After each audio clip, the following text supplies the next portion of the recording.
Friends, நம்ம காய்கறி குருமா பண்ண போகிறோம். அதுக்கு ஒரு மிக்ஸி ஜார் எடுத்துக்கோங்க. அதில் தக்காளி சேர்த்துக்கோங்க, இஞ்சி, பூண்டு, புதினா, இது எல்லாத்தையும் சேர்த்து நல்லா அரைச்சி எடுத்துக்கோங்க.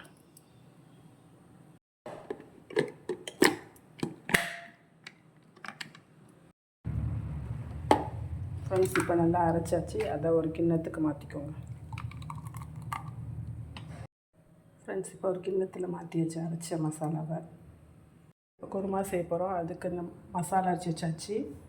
நான் பீன்ஸு, உருளைக்கிழங்கு, புடலங்காய் எடுத்திருக்கேன். கேரட் என்கிட்ட இல்லை, அதனால் புடலங்காய் எடுத்திருக்கேன்.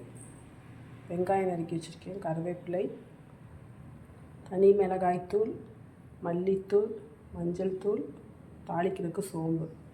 இப்போ வாங்க எப்படி செய்யலான்னு பார்க்கலாம். ஃப்ரெண்ட்ஸ், ஒரு வாணலி அடுப்பில் வச்சுருக்கேன். வாணலி சூடாகட்டும். ஃப்ரெண்ட்ஸ், வாணலி சூடாகிடுச்சு. கொஞ்சம் எண்ணெய் சேர்த்துக்கலாம். எண்ணெய் சூடாகிடுச்சு, சோம்பு சேர்த்துக்கலாம்.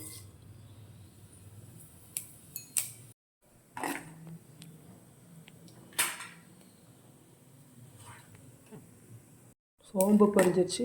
இப்போ வெங்காயம், கருவேப்பிலை சேர்த்துக்கலாம்.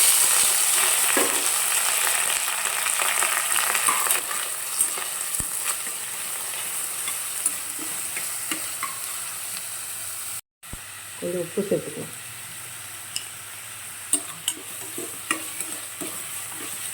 இப்போ வெங்காயம் நல்லா வதங்கட்டும்.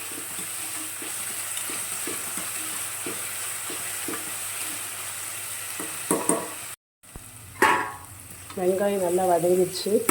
இப்போ அரைச்சி வச்சா இந்த மசாலாவை சேர்த்துக்கலாம்.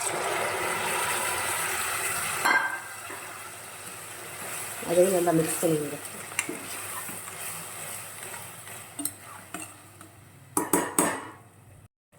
இப்போ இது கூட மசாலாலாம் சேர்த்துடலாம். தனி மிளகாய்த்தூள், மல்லித்தூள்,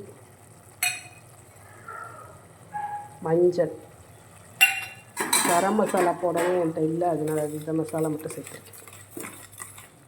எல்லாத்தையும் நல்லா மிக்ஸ் பண்ணிடுங்க. இப்போ காய்கறி எல்லாம் சேர்த்துக்கலாம். பீன்ஸ்,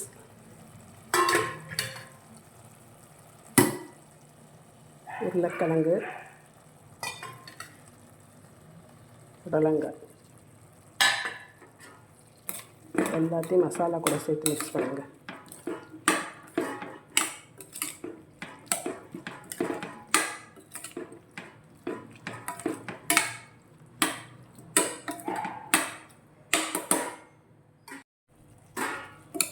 இப்போ காயெல்லாம் வேகிறதுக்கு கொஞ்சம் தண்ணி சேர்த்துக்கோங்க.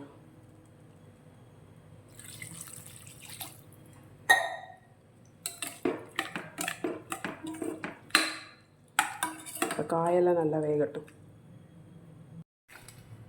இப்போ மூடி போட்டு நல்லா வேக விடுங்க.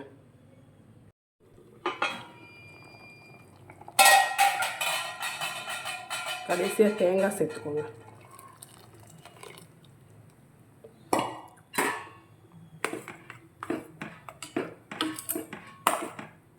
ஒரு 10 மினிட்ஸ் அப்படியே அடுப்பில் இருக்கட்டும்.